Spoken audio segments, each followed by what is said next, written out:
It is extremely important that you follow these rules precisely. The consequences of failing to do so are many and dire.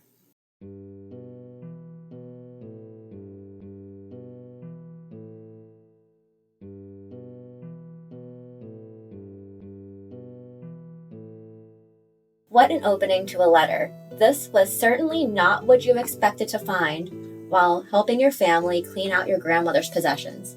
Curiosity gets the better of you, though, so you continue reading. This has to either be a joke or a really good piece of creative writing. Even if you follow these rules, this does not mean that you will come out unscathed. All it takes is one misstep, and you will never be able to leave under the hill, or you will find yourself indebted to one of the folk.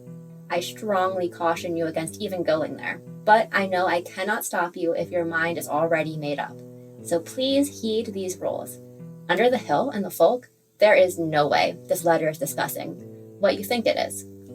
Taking a quick peek at the bottom of this increasingly strange document, you notice the signature is that of your great-grandmother. This must have been given to your grandmother before she immigrated from Ireland. The next part reads, first rule, remember your manners. Insults are extremely costly, and they do not appreciate lack of respect or courtesy. A polite manner will serve you much better than a lack of decorum. Additionally, be cautious of saying thank you.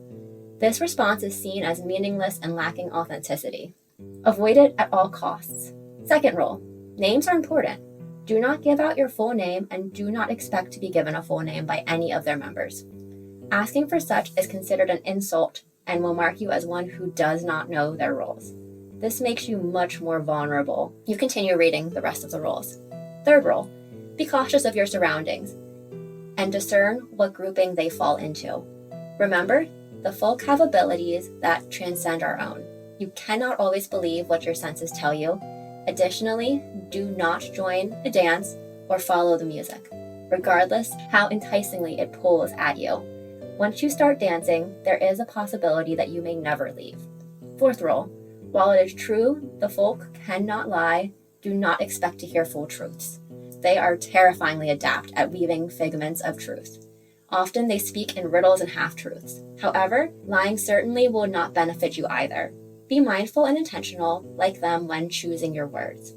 Fifth rule, never take the food. Find a polite way to decline lest you become entrapped under the hill. This also applies to any gifts offered by one of them. Everything comes with a cost, and this is not always apparent until it is too late. Sixth rule, don't make a deal or a promise, especially one you cannot accomplish. As I warned earlier, the folk are masters of weaving words and meanings. Do not try to outwit or deceive them. Seventh rule, while I would encourage having protection on your person, do so in a covert manner. You need to keep yourself safe without insulting them. This is so much to wrap your brain around, but you continue to the end of the letter. I pray that you find your friend without losing yourself, and please remember, it is possible she will not be able to be saved. I beg you to proceed with caution, not only as your mother, but as someone who knows the intricacies of interacting with the folk. With love. In shock, you put down the note and find your father. You have so many questions and need answers.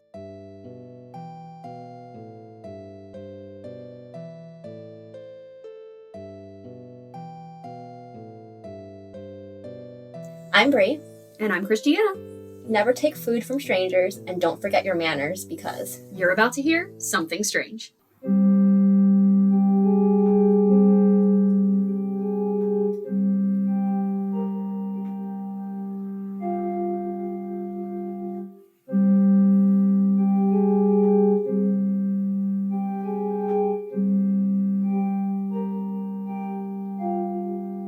Welcome to episode 16, The Hidden Folk. So today is the day. We are finally talking about the Fae. Whee! So I'm going to start by asking, what do you know about fairies? Don't make deals with them. They are not the happy little Tinkerbell creatures that we see in Disney. Don't step into fairy rings. I'm trying to think of anything Bridgewater taught me. Bridgewater taught me that fairies are kind of scary. Okay, so do you know, when I was listening, if you guys don't know, it's a It's like, I always call it, it's a podcast, but I call them Yes. like audio dramas. Yes, it's an audio drama, thank you. Yeah. And when they were like, when they finally, like, I spent the whole episode before that going, it's fairies. Yes. It's fairies. Yeah. And then they finally said it, and I was in the barn with the horses, and I'm like, it's fairies! And the horses just all looked at me, and then they went back to eating, and like, oh my god, she's... Okay, it's fairies. If you say so, human. Today's episode has a lot of information, so I'm going to give us like a quick roadmap. Okay. And this is just an overview of Fae folklore, because I only slightly ventured into the weeds in this episode. Otherwise, we would be here for like 10 hours, because it is such an intricate and complicated thing. Yeah. So if anything gets left out, I apologize. I did my best to make this not a 4-hour episode. Just a quick outline. We're going to start with like what are fairies. So just basic info, types, categories, history of folklore, some famous stories, fairies in the modern day, and then we'll finish with our normal wrap-up questions. So as always, shouting out my sources, we start with Wikipedia. So then historic UK, the origins and history of fairies.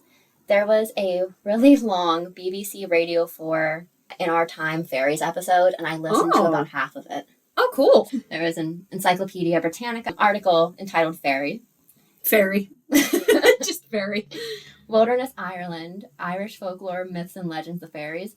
Faerie, on Fairies, a historic... Oh, this was the book that we got from the person at Albitwitch Day. So when we went to Albitwitch Day, there was a guy selling all these books, and I bought a fairy one because of the episode, 'cause I knew I was going to do it eventually. Right. So on Fairies, a historical survey by Ronald Murphey. He was a very nice guy, too. Hi, Ronald Murphy. So excited to see you at Albitwitch again. Yes. The Enchanting Fairies of Celtic Folklore Monstrum on YouTube. Ooh. All right. That sounds fun. Sounds like a fun video. It was. YouTube is good for a lot of the spookier things. Absolutely. All right, so what are the Fae? As you might know, there's a lot of different names and a lot of different spellings. You'll hear them called Fae, like F-A-E, Fairies, F-A-I-R-I-E-S, Fairy, F-A-I-R-Y, Fairies spelled F-A-E-R-I-E-S, the fair folk, the good folk, the little people, the hidden people, etc. Name Faerie might have originated from the Greek fates. Oh, okay. So that's fun. And then via historic UK, when belief in fairy was common, most people didn't like to mention them by their name, so they referred to them by other names like little people or the hidden people. Okay, sure. Characteristics of the Fae. In the past, they were seen as dangerous and powerful, so kind of alluding back to what you said when I asked you the question, we have this very Disney version of them now, and that's very different than a lot of the folklore. Yeah. Instead of clapping to bring a fairy back to life, you clap really hard and then they just set you on fire. Basically. Sometimes they were friendly to humans. I probably should have put friendly in parentheses there because that's... like quote-unquote friendly. Sometimes not super nice, a lot of times. They're often described as beautiful or handsome, so they're like unhumanly nice to look at. Aesthetically pleasing. Yeah. Like aesthetically pleasing. Like aesthetically pleasing jalapenos. Shout out to Aki. I'll keep that. Generally, they have a longer lifespan than humans. Okay. Oh, see, I thought... Sorry if I can cut in here. Yeah. We might go in there.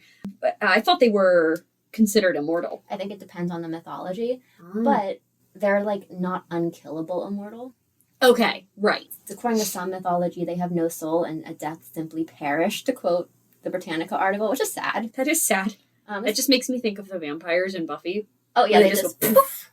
Oh, there's going to be a content warning in child death and child abuse. Oh. Just a heads up. Okay. We're going to talk about changelings. Yeah. So they also were thought to carry off children and leave changelings. We'll talk about that in a little bit. And sometimes they were thought to abduct adults. So it was like, yeah, Gary just went missing. The fairies took him.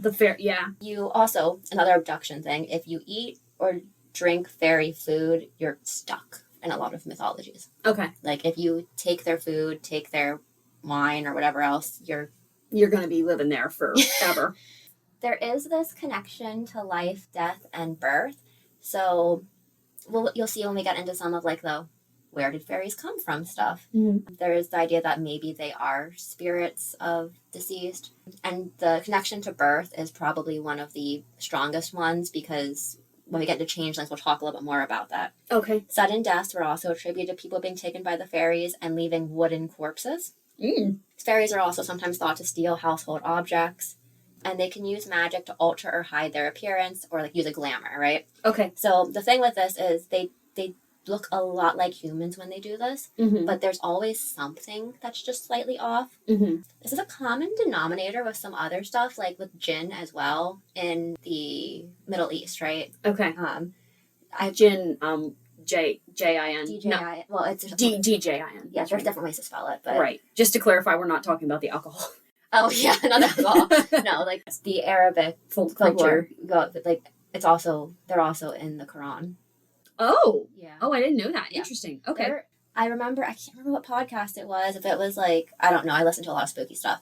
And maybe it was Jim Harold stuff, actually, because it was like someone calling in and talking about it. So maybe it was the campfire. Ooh. And they were saying that the one way they could tell that it was a djinn was that the feet were on backwards. Oh. Which is really unsettling to me for some reason. Ooh. I also think there's a common denominator of like with certain creatures and maybe like First Nations folklore. They look like skinwalkers. They look like a wolf, but they're not. Is that a skinwalker thing? I think so. I believe, and I'm gonna... Here we go. Everybody take a drink. Morbid. I'm mentioning morbid here. They call them on Morbid podcast flesh pedestrians. So for those who are listening who this is part of their culture, they actually had people respectfully... Oh, Morbid wasn't calling them that. Huh? No, the people...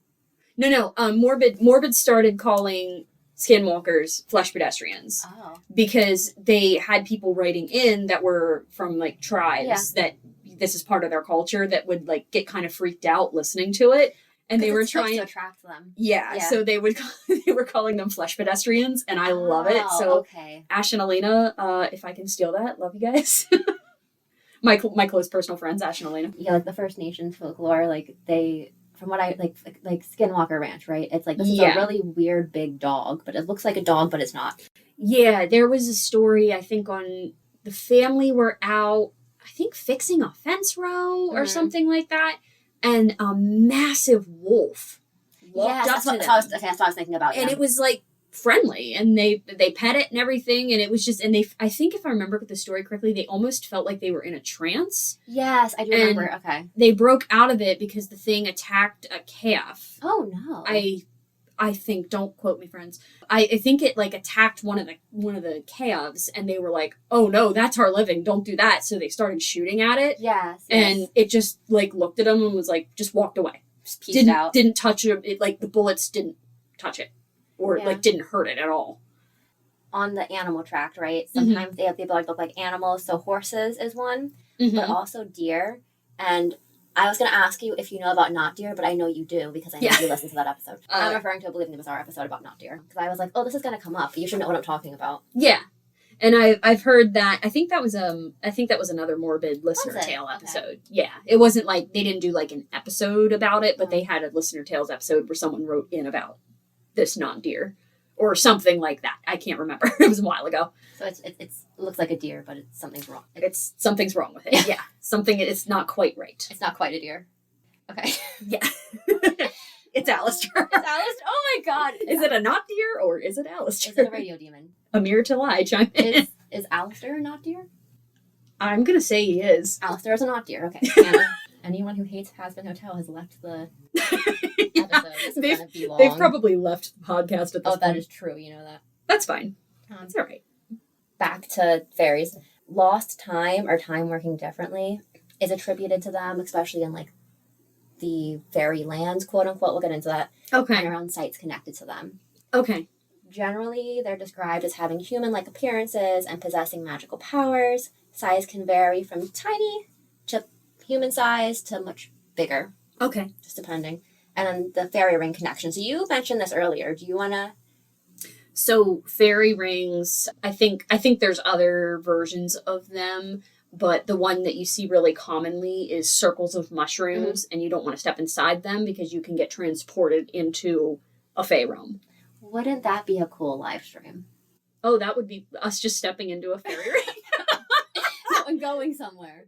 Huh? No, going somewhere. Like, going in the, like, not just standing. like one of us steps in and then they just vanish. The other one's just left standing holding the camera like, no, we'd guys. have to go together. You're right. Okay. Okay, so tune on in. think that'd be scarier than the elevator game. I know the role. Like, after this, you in theory should know the rules of going to the fairy realm. Yeah, I don't know if I can get back from the elevator game. I don't trust that I can get back. So I think I'd rather go to the Fae realm. Okay. This is a very bizarre game of Would You Rather. Twilight is the time of day when you are most likely to come in contact with one of them. People who are also, like, in transitional states are more likely to interact with them. So pregnant people, women. Change of life? Yeah. Or menopause? Menopause. Yeah. That's the word. Women at puberty. Okay. Or I guess people in puberty. Does it say, is it stronger with, like, young women going through puberty versus young men? It was mostly female-centric in my research. Interesting. But I don't know that that's necessarily true. Okay. We've dropped the We've dropped to the healthy dose of skepticism and have just dove right in. We'll discuss it more later. Yeah, okay. Any questions or thoughts so far? One thing that I wanted to note earlier was about them leaving wooden corpses behind. Let me get back up there. Sudden deaths were attributed to people being taken by fairies and then them leaving the wooden corpses. I wonder if this was something, especially in, like, early times where we weren't as advanced with medicine, we didn't know what happened after death, because the body does go into rigor. Oh, you mean, like, literally? I'm like, they had ideas of what happened after. Well, yeah, but, like, literally, like, physically, like, what happens to a body. Physiologically. Yes. Okay. And when a body goes into rigor, it does, like, it's really... Yeah, it does look very, very... I want to clarify, I know this because of the field of work that I'm in. I'm not a murderer. I'm not a serial. But I have seen what happens to a being in rigor, and it does look very bizarre. Like, it doesn't... You can tell that's not, like, a living thing, but you can't bend any of their limbs. Like, you can't... It just is... It's very strange. So it kind of just... ticked that in my brain a little bit. Also, I'm not telling people what field I work in, so please don't ask me. Everyone's just gonna assume that you're like, oh, I'm not a serial killer. A mortician. Well, I'm not a mortician. But, like, what a better way to hide, like, this isn't my field, I'm not a serial killer, but, like, technically, could a serial killer be a career path? I mean, yeah, probably. She's a serial killer, fine. The other thing with that is it was probably, a sudden unexpected death. It's probably easier to believe that, like, Uncle Bob got taken with the fairies. He didn't die of a heart attack. Mm-hmm. Or like a brain aneurysm or something like that. Sure. So let's get into the classification court systems. I'm not going to go in detail because most of these can be their own episode. So the term fairy can cover a lot of ground, including a variety of different creatures and the land the beings come from themselves. All right, so W.B. Yeats is someone I'm going to reference. I didn't actually use his book for this, but he was a Irish poet and playwright. He was born in 1865 and died in 1939. So he wrote a lot about Irish fairy lore. Okay. He talked about trooping fae, which appear in groups and they form settlements. So your trooping fae, I believe, would be like your Seelie, your unseelie courts. Okay. And then you have your solitary fae, and they don't live with others. They're solitary, like it says. Mm-hmm. So I mentioned the Seelie and the unseelie court. Once again, we are not going into detail here. In the Seelie court, they're generally seen as more benevolent, but still very dangerous. Don't want to mess with them. Sure. They are, here's my quote unquotes here. Mm-hmm. They were said to play harmless pranks on humans. Probably not fun for the humans. It's probably a great time for them. Probably not so harmless, but they're just sitting back and going, it's fine. It's fine. They'll be fine. They'll be good. And then you have the unseelie court, which they're seen as more malicious and cared less about the harm done to humans, but it's all kind of really relative. Okay. According to the folklore, regardless of the court, you really shouldn't offend a fairy, no matter if they are solitary or trooping. Mm-hmm. The court system also, what I found in my research, might be a little bit more reflective of the people writing about the fairies. Oh. Because it reflects some of the cultural things of their times. Okay, that makes sense. Mm-hmm. All right, so types of fairies. There's something called the wild hunt, which I'd like to do a whole episode on. Have you heard of that? It sounds vaguely familiar, but I couldn't tell you anything about it. I didn't look far into this, but from what I understand, it is literally what it sounds like. It is this group of fairies that just, like, go on this wild hunt at, like, a full moon, and if you get caught in it, you're kind of SOL. Ooh. I have mentioned changelings multiple times. So what are changelings? This is the idea that the fairy will switch out a human baby for something else, sometimes a fairy child, sometimes an older fae.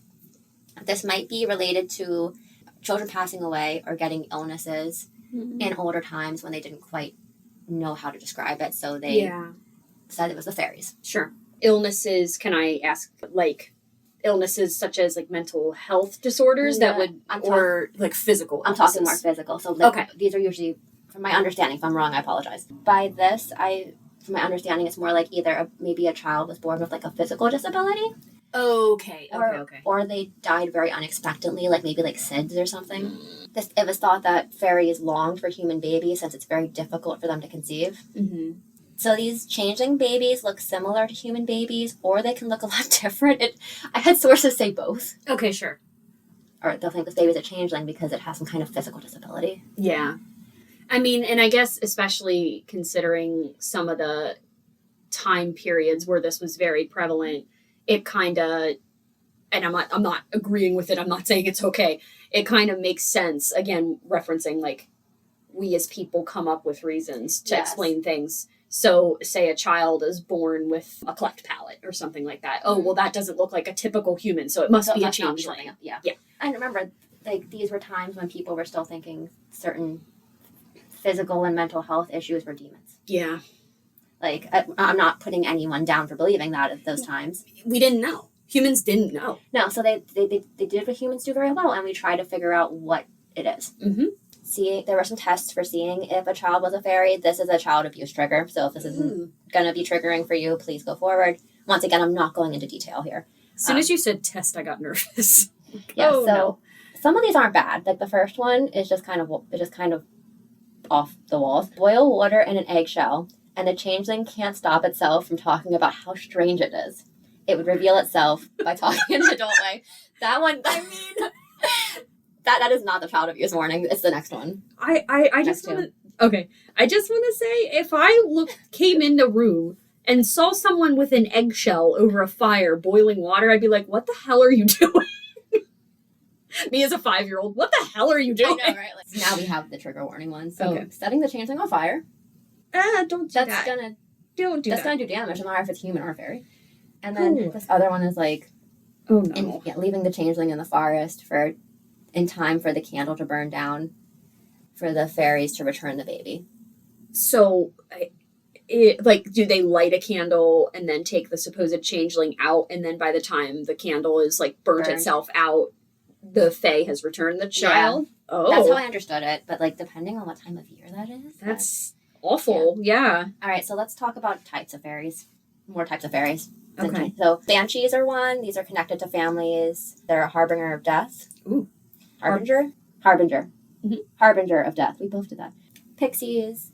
Were you going to talk about these? The wool pit green children. I can do this one. I have it on my list. If you want to steal it, you're welcome to. So we won't talk about it then. That's my thing. Okay. Brownies are associated with households. And I think they're kind of moving things around. Mm-hmm. Red caps. These are warrior-like fairies. They soak their hat in the blood of their enemies. That's why their caps are red. Ooh. The green man is thought to protect areas of woods. Tommy knockers I kept in here because there's a lot of folklore tied into... So it's okay if I say we're in Pennsylvania. Mm-hmm. They probably figured that out by now. Yeah. We're in Pennsylvania, and in some of the parts of PA, there's coal mines, and there's all kinds of folklore about Tommy knockers. So I'd like to talk about them in more detail one day. We'll have to do that when we do Centralia. Yeah, I was just thinking of that. So we're going to briefly talk about the Tula de Danann. I'm not going to go into too much detail here, but they are important in the history of fairy folklore. Okay. So they're a race of supernaturally gifted people in Irish mythology. It's a really complicated mythology. They are the people or nation of the goddess Danu, and they are deities of pre-Christian Ireland, along with being fairy-like figures. Mm-hmm. According to Wilderness Ireland, they were the original inhabitants of Ireland, and they were a warrior tribe. And then a warrior tribe, the Milesians? I was just going to say Milesians. I think that's how it said. Or the Celts arrived. So the Celts attacked and won a war against the Tuath de Danann, and they drove them underground, which is interesting because a lot of the fairies are thought to live there. Oh. They used their innate magic to become the Sidhe. So, think banshees, Irish Celtic fairies.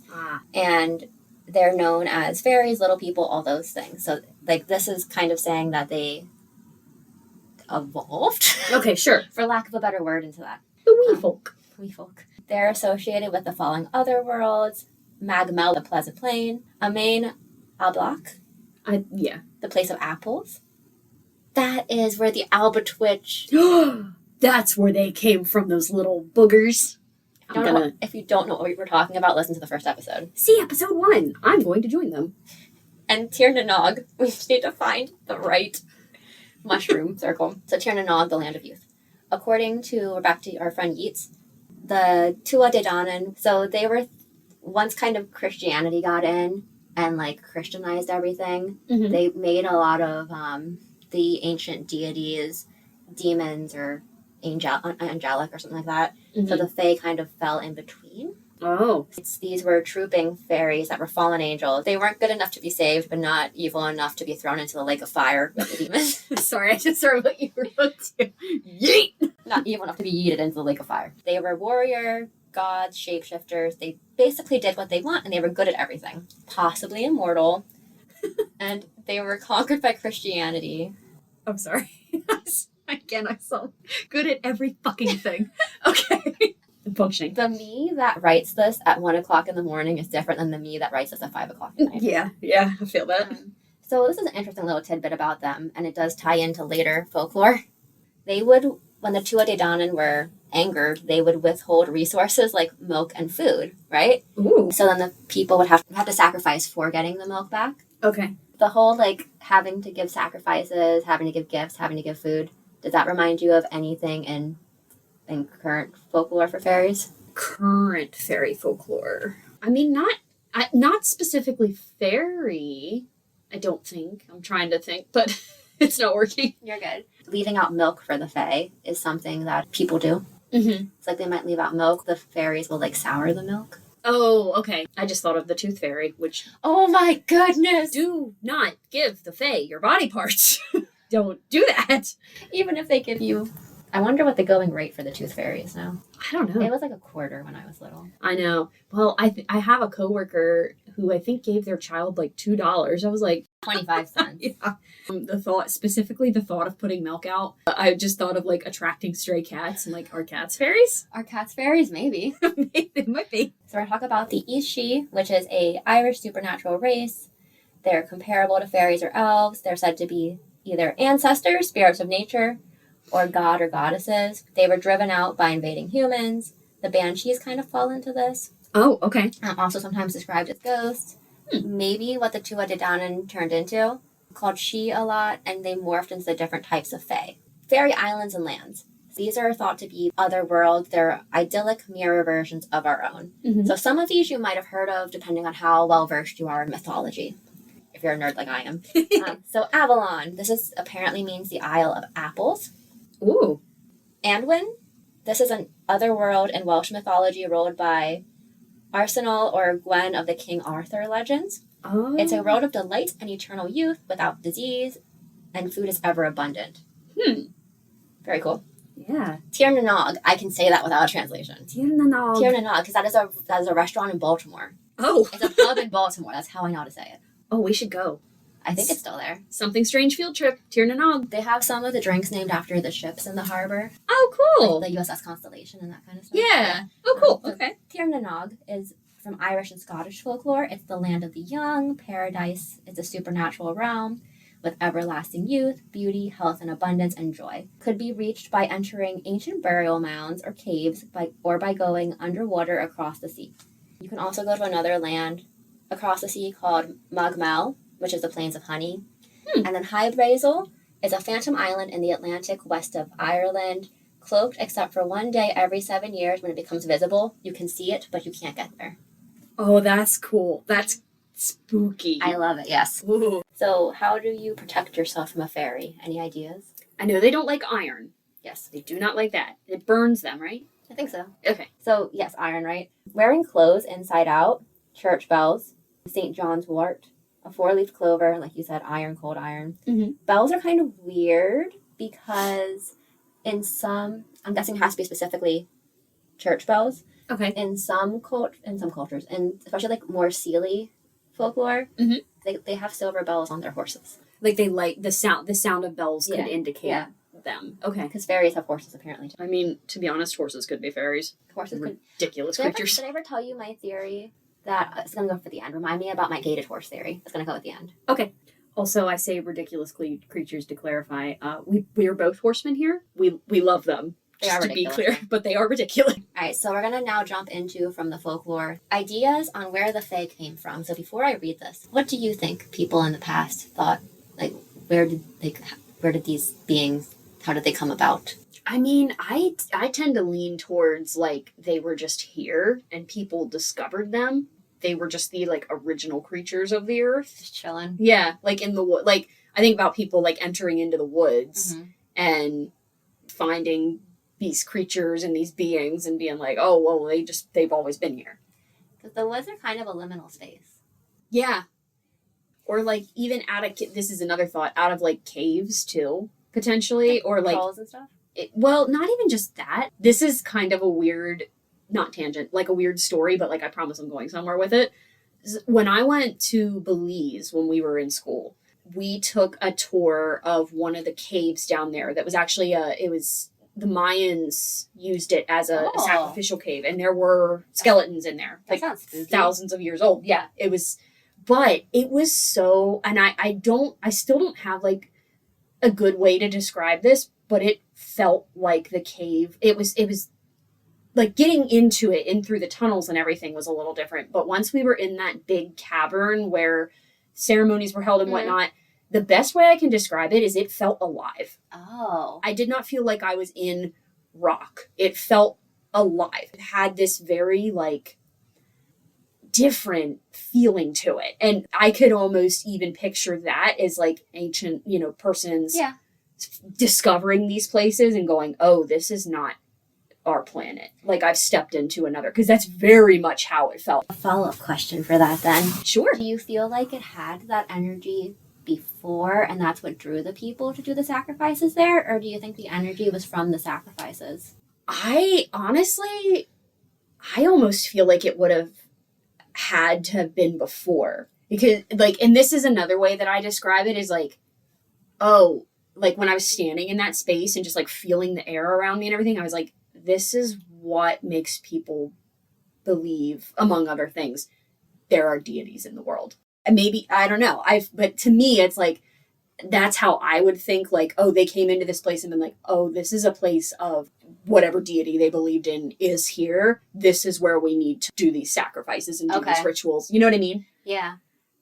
Any other ideas?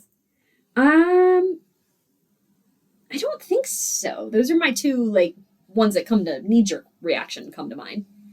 So the first one we're going to talk about is something that happened a lot when Christianity got to a place, right? And they would kind of, like, it also wasn't uncommon for different deities, different beings to kind of be incorporated into, like, the demonology hierarchy or the angel hierarchy, too. Okay, sure. Depending on when. Okay. And the particular types of Christianity. Okay. First one is demoted angels and demons. So story one.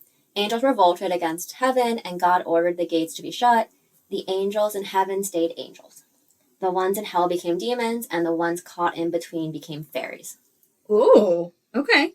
So story two. Some angels weren't godly enough for heaven, but also weren't evil enough for hell. So they kind of just got yeeted, as I said, got kicked out of heaven. Yeah. The idea of the tithe might fall into here. They weren't technically demons, but they were still fallen angels, so they would still be seen as subjects of Satan. I don't know. I didn't make this up. Okay. It's just the folklore. So the tithe was this. Do you know what the tithe is? Well, I think of tithes for like church. Yeah. Yes. It's giving a certain offering to something. So they would pay a tithe to hell. Oh, and this is the Fae that were paying these tithes? Okay, or tithes? Yeah, because they were still, and depending on the folklore, it's slightly different. Okay. But in this idea, they were still kind of, because they were technically fallen angels, they were not in hell, but they were still kind of... If they got kicked out of heaven, they probably weren't real happy with above. So...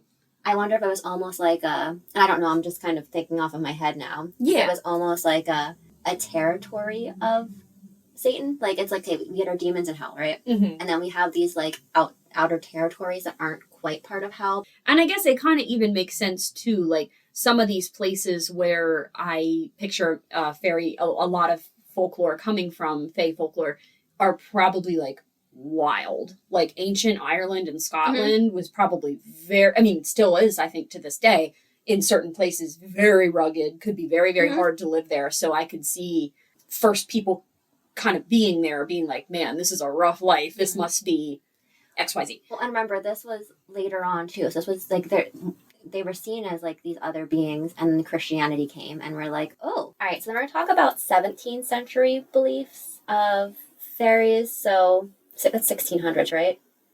Yes. So what was everything that was abnormal or unusual viewed as? Demons. Yep.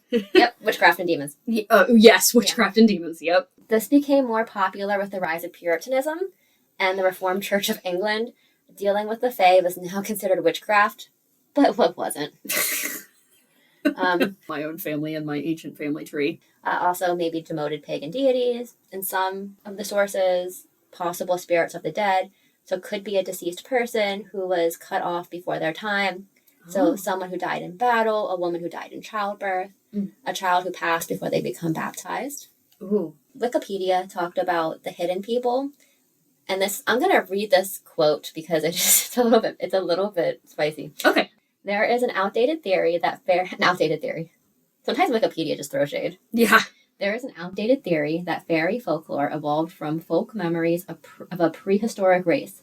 Newcomers superseded by a body of earlier human or humanoid people, and the memories of this defeated race developed into modern concepts of fairies. So that's kind of talking about the Tuatha Okay. I think that's what it's alluding to. Okay. I like how Wikipedia throws shade. Yes. I gave you some of like the history of the folklore and where this kind of came from. Do you have any thoughts or questions so far? I don't think so. I kind of was chipping in here and there during. I think I got all my questions answered. Okay. So we're going to talk about just, because there's a lot of literature in older times about the Fae. Some of it's well known, some of it's not. Okay. So in the 19th century child ballad, Lady Isabel and the Elf Knight, which we said sounds like a YA book. Yeah. The Elf Knight is a Bluebeard-like figure, and Isabel must trick and kill him to preserve her life. You trick an elf. You find ways. Yeah. Very carefully. Very carefully. So Tamlin's actually a really well-known ballad. Yes. But the title character is a earthly knight, so he's human, but he's living among the Fae and has powers.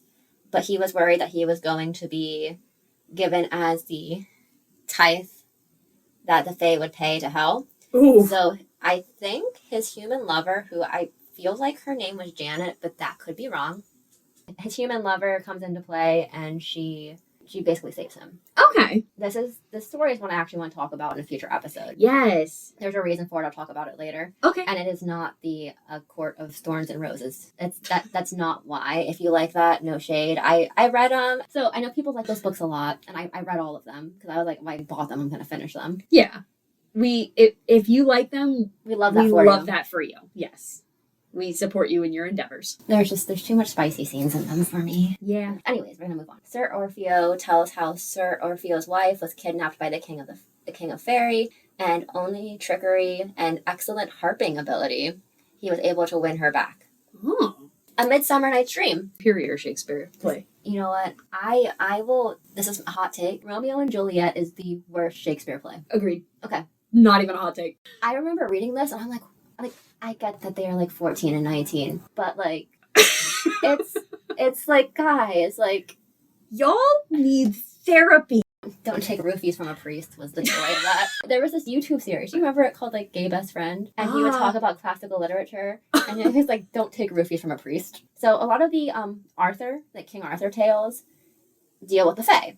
Arthur was crowned in the land of the Faerie, and he was taken to Avalon. So we mentioned Avalon earlier. After he died, he was taken to Avalon. Oh, okay. All right, so I'm going to go on a little bit of a tangent on this one because I can. Okay, sure. So this is our podcast. So there is a pretty famous book from 1590 called The Faerie Queen. Ooh. And words are spelled differently on like the word giant is spelled 3 different ways. Ooh. But this was also a pretty well-known part of literature. But why I'm going to go on a little excited journey with us right now is my favorite composer, who was a Baroque era composer, did an opera on this. So that was Henry Purcell. He's actually buried under the organ in Westminster Abbey. Ooh. Oh, that's cool. So that's my favorite composer. I like singing his stuff. Yeah. It's weird to think about that music predates the piano.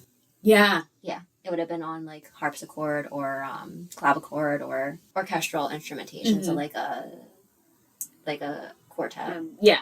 Yeah. That's cool. So The Faerie Queen is he wrote an opera based on that in 1692. Mm-hmm. So there's a lot of fairy stuff in the modern day in like literature. Spicy fairy literature has become a thing. Yes. Romantasy. Yeah, that's a good word for it. Romantasy. I compiled part of this list and I found some of it on different websites. Okay. Are there fairies in Narnia? Because Wikipedia said there was. I feel like a lot of the world of Narnia is very much like Fae. Tumnus, the fawn. Yeah. The fawn. Fawn. Is, I think fawns are considered Fae creatures, right? They're Greek mythology. They're Greek mythology, okay. But it's very much like kind of a Disney-fied fantasy realm, I feel. Like talking animals, mythical creatures. I don't remember if there's Unicorns, aren't there? There is a unicorn, at least in the movie, because Peter rides it into battle. And I remember because I was very excited that there was a unicorn. So before you look too hard at my list, is there anything in like the modern that you can think of fairies of literature, TV, movies, anything like that? Just like any kind of fairy, not necessarily realistic. Yeah, any kind of fairy stuff. Tinkerbell and so Peter Pan. Peter Pan. Of course, there are so many fairy themed books. Yes. In like not even just romantasy. I feel like there's a lot of fae related, fae themed books anymore, which more power because it's a really fascinating topic to base a story off of. This isn't modern, but my brain is going to Bridget Cleary. Yes, that is on. Oh, that isn't on there actually, but yes, that is. We'll be doing an episode. I would love to do an episode about her at some point. This is a murder that happened in the 1800s. Back to murders again. This episode brought to you letter M for murder. I'm trying to think. Like I feel like I had something in my head and it just went right out. Where is it? Oh, Spiderwick. Yes, Spiderwick Chronicles. Mm-hmm. Like, and now that I'm, like, trying to think of any fantasy, even though I'm a massive fantasy reader, I'm like, I haven't read a single book in my life. I've never, ever watched a movie. Like we said, there are a bunch of, like, romantasy stuff, right? So you already mentioned A Court of Thorns and Roses. There was this book series when we were teenagers called A Modern Fairy Tale. It's in the same... I talk about it a lot. I was gonna say, I feel like I've heard of it. You have, because that was the book series that got me interested in fairy folklore. Yeah. But it's the same author as, like, The Folk of the Air, which is another very Queen of Nothing, The Cruel Prince, all of those. Mm-hmm. My opinion is that A Modern Fairy's Tale is a better series. Okay. People are going to probably come at me for that. Maybe it's just because it's more... true to the... I think it's just more because it's nostalgia. Okay, sure. Another place that fairies show up that people don't think about is True Blood. Oh, I see. I've never seen True Blood. I never watched it. I read all of the books. Okay. There's like a bunch of them. Yeah. But the main character, Sookie Stackhouse, is part fairy. Oh. Okay. So, and supposedly people are still seeing fairies. I saw this, maybe it was in the book from the person at Alpha Day, that people were, like, reportedly seeing fairies on, like, game cams and trail cams and stuff. Ooh. Didn't see any pictures. Yeah. If you have any pictures of fairies on game cams, send them in. That'd be crazy. So one of the podcasts I listen to is Strange Familiars, which is also local to Pennsylvania. Mm-hmm. And they talk about the connection with cryptids and the Fae. Sure. And especially Bigfoot. Yeah. I love him. So with that, what you may. There's also some people that, like, talk about maybe UFO connections because of, like, people being abducted. Okay. There is also, like, the Cottingley Fairy pictures, which was it ended up being, like, obviously it was fake. A hoax. Okay. Obviously. There's also this other podcast called the Fascinating Fae Podcast, and they interview people who had fairy encounters. Oh, cool. Interesting. Huh. And then one of your favorite writers, Washington Irving. Hey. Rip Van Winkle was written by him. Oh. Do you want to give a brief synopsis of that? Rip Van Winkle is... I read the Great Illustrated Classics version of this story when I was little, because I was a Great Illustrated Classics fan, my friends. But essentially, the guy gets into a fight with his wife, and because she's harping on him, I'm sure for probably good reason. And he just goes into the woods, lays down, falls asleep, and when he wakes up, everyone around him is old, and he has not aged at all. I forget if his wife is still alive, or if I can't remember if she's still alive or not, but if she is like very, very old, doesn't recognize. Okay, yeah, it was like, so she's probably gone. But Unless she's a fairy. Unless she's a fairy, yeah. She traded him to the fairies. Like, I'm sick of this man. We figured it out. We got it. But yeah, he wakes up and he has not changed, but everything around him has. And I feel like at the end of the book, I remember something about he does this like little shrug whenever anyone asks him. And I don't know why that imagery's sticking in my head. I don't know. I should read the actual version. I have it somewhere. Okay. It might be downstairs. Any questions, any thoughts before we get into interesting tidbits? Just fun little fact about me. Ironically, I don't have it on today, but I have a ring that I wear that I always kind of giggle to myself and think, oh, I'm protected against the Fae, because it's a horseshoe nail. I'm pretty sure it's iron, or an iron derivative. I wear it on my finger, one of my fingers on my right hand all the time. So that's the only thing. That's why my brain automatically goes to like iron protection. Mm-hmm. No, that makes sense. All right, interesting tidbits. Fairy folklore itself is found in many different European countries, and there's no single source for it. And as far as I can tell, it can really vary between different centuries and locations. It seems to kind of reflect the people living there, like we had said earlier. Makes sense. The term fairy is from somewhere around the Middle Ages in Europe, but there are other similar beings from other times and places. Mm-hmm. So in Sanskrit, there are stories of Gandharva, which are semi-divine celestial musicians. They sound like fun. Ooh. The nymphs in Greek mythology also have some very fairy-like stuff. Mm-hmm. And according to Encyclopedia Britannica, there are also similar entities found in the folklore of the Samoans, the Arctic cultures, which I'd like to know more about that. Yeah. And the First Nation cultures in the Americas. Okay. So if fairies are real, I do not suggest doing this. Preference. But knowing the name of a fairy, you can use that to summon them and ask them to do your bidding if you know their full name. We're going to make them really angry. That doesn't mean you're going to be given the full name. Yeah. Suspension of disbelief for a second there. Yes. If these things are real, don't do this. Yeah.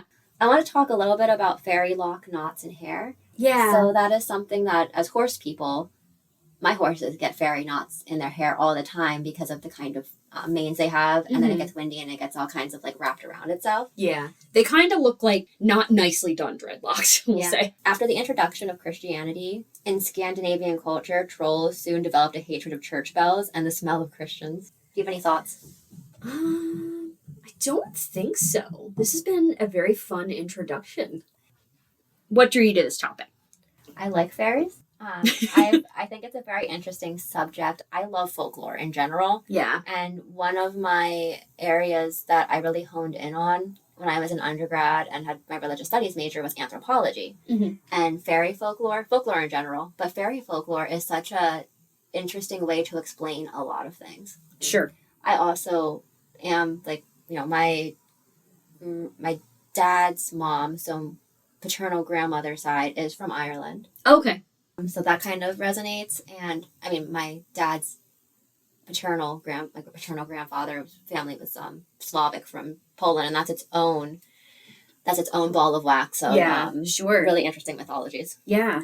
The other thing was I referenced this book series, A Modern Fairy's Tale. Yeah. And that was one of the book series I read as a teenager that really made me interested in folklore, because it's a Holly Black series. Okay. And it's much more close to the actual dark folklore than the Disney-ified folklore. Yes. It also made me a lot more interested in the Unseelie Court than the Seelie Court, because that was the main characters were. Cool. Okay. I feel like I want to read these now. I have them. I'll have to borrow them from you at some point, if you're okay with that. That is fine. There's also this other, one of the first books that I read as like a young teenager that was very fantasy sci-fi. Mm-hmm. And I have it somewhere. It was this anthology book called Firebirds. Ooh. And there's a couple of ones I can remember. Like, one was this story about fox hunting, but the fox was actually the devil.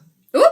And he was just having a good time messing with the horses. Like, Sure. he didn't hurt anyone, or I guess the humans more, but he had a good time, like, messing with the humans. And, Yeah. But there was this reimagined version of Tamlin. Oh, interesting. So it was this reimagining, early 2000s New York, a cotillion. Is that the word? Oh, yeah. A Like a cotillion. fancy dance. A cotillion. Ball. Yeah. Yeah. And the main character was like a teenager, and she met this guy, but then she found out that he was actually being held by the Faeries, and like, it was a retelling of where she had to go. And the main thing about Tamlin is there's this dance where, like, she had to dance with him, but he kept shape-shifting. It's been a while since I've read this, so I want to read that too. That sounds I need cool. to figure out where I have it, but it's Yeah. a really cool anthology. We'll have to shout these out. We'll have to put the books in the thing. in the thing and the authors. But yeah, so those two, like, I when we were teenagers, vampire teenage fiction was the big thing. Twilight. Oh, Yeah. man. Twilight was insane when it swept the nation. I kind of want to rewatch the movies just for, like, the heck of it. Yeah, so do I. I don't think I ever watched past the first one. I read all the books. I was one of those people. That's all right, you know? Now looking back, I was like, oh my god, this is so cringe. Okay, to be fair, some of the stuff in the book series I had mentioned, the Fairy's Tale, or a modern fairy tale, is cringy too. Yeah. It's like a 14-year-old girl was like the main protagonist, and her, like, love interest was like a couple 1,000-year-old fairy knight. It's like, okay, there's some problems. There are some problems with this. As we sit here trashing Romeo and Juliet.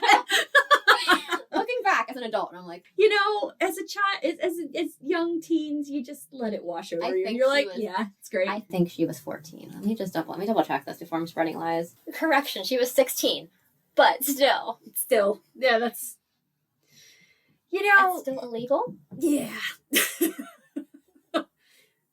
That's still illegal. That's, yes. That's still questionable. Any rabbit holes you'd like to go down further? Oh, there are so many. Yeah. Like, almost everything I covered in this could be its own rabbit hole. Sure. But the courts themselves would be fun to go more into. The Tua de Danann might be also, and just W.B. Yeats in general. Okay. Like, he was just, this is how I picture him. This gentleman walking around Ireland, going to people's doors and going, can you tell me about the fairies? People are like, you need to Because- chill. He recorded people's stories. Oh, that's true. Okay. Like, okay, knock, knock. It's like, yes, hi. Can you please tell me about the fairies? Slams door. Yeah. What was the strangest part about this topic or research for you? I talked about this a little bit before, but just how the folklore adapted to the social and religious structures of the time. Okay. Like, it's not abnormal, but it's interesting to see how, like, because the folklore survived probably because it adapted. That's true. I didn't think about it that way, but It wouldn't have survived if it didn't adapt. sure. And I feel like I have to ask you too. You said something. You have a gated horse theory. Oh, I forgot about it already. Okay, I got you. so see, this is why there's two of us, because This is why there's two of us. I You would got it. forget. I wonder, because gated horses have existed so by gated, we mean generally horses have 4 gates. They have a walk, which is 1, 2, 3, 4. You can't see that, but it's a 4-beat gate. Mhm. Trot is a 2-beat gate, it's bouncy. Canter is a 3-beat gate. Mhm. Gallops when they run really, really fast, and it's a 4-beat gate. Yes. So gated horses are different because they have some different gears in there. Yeah. Trot and canter, so our 2 and the trot is diagonal pair, so it'll be front right, back left, front left, back right, in pairs diagonally. Like moving forward Yes. to, yeah. Gated horses have less bounce because they swing instead of going up and down. Mhm. But a lot of the gates are side to side, so instead of diagonal pairs, it's lateral. Yes. Lateral so pairs. the front left and the front, The front I'm sorry. left and the back left. I almost said the front left and the front right move forward at the same time. That is called jumping or rearing. Yeah. No, so the front left and the back left would move forward, followed by the other side. I think camels move that way too. Weirdly enough, They pace. I think they do actually. And then- we can cut that out. There's other gates that are like technically a 4-beat gate, Mm-hmm. but it's much faster. It's like the diagonal pair, but one foot hits right before the other. So Right. those are like your oh my god, I have a Tennessee Walker. Gated mountain horse. What Or- what is the gate called? Oh my god. I have a Tennessee Walker, but they do that where it's like Yeah. it's a diagonal pair-ish, but your front foot's gonna hit right before your back, so you don't have the bounce. So it's really smooth Mm-hmm. and it's really fast. Yes. And so my theory is people were trying to understand why did these horses move different. And they're like, they must be fairies because that's the answer to everything, apparently. Yeah, I think it makes sense. I'm not saying horses are fairies. Well, mine might be a kelpie, but Wabbit. she would drown someone. Wabbit. She loves water so much. Yeah. I think Smokey's just a demon. Is she under 14.3? Yes, I think so. She's definitely a pony. What is under 14.2? I actually think you're right. I think it's 14.2. 14.2, not 14.3. Yeah. Well, if she's pony size, then that makes sense. They all have demon blood in them. She's pony size and she's a beast. I love her. I love her so much. Both of mine are over that, but they're both gated, and Yeah. Stella might be part kelpie because she likes water and she does murdering people. She might be murdering people. Isn't it if like you touch a kelpie, you get stuck to them? They, I forget what it is exactly, but they'll pull you in. All right, friends. Well, as always, we would love to hear from you. If you have a suggestion for a strange or mysterious topic, a comment about an episode, or you just want to chat, please reach out. You can comment directly on episodes on Spotify. You can leave a review on either Spotify or Apple Podcasts. You can also find us on Instagram at something_strangepod. Go ahead and subscribe to our YouTube channel while you're at it, something_strangepod, and comment on episodes there. You can also send us a Gmail at somethingstrangepod24@gmail.com. And truly, friends, we would love to hear from you, whether you're sending us an email, a message, commenting on somewhere, wherever you want to comment on, Instagram, whatever. We love you guys. We're grateful for you as listeners, and we want to start a dialogue. Well, strangers, it's time for us to part ways. Until we meet again, stay out of fairy rings. We'll be back again soon with another Something Strange. Even though we said we're going in the fairy rings.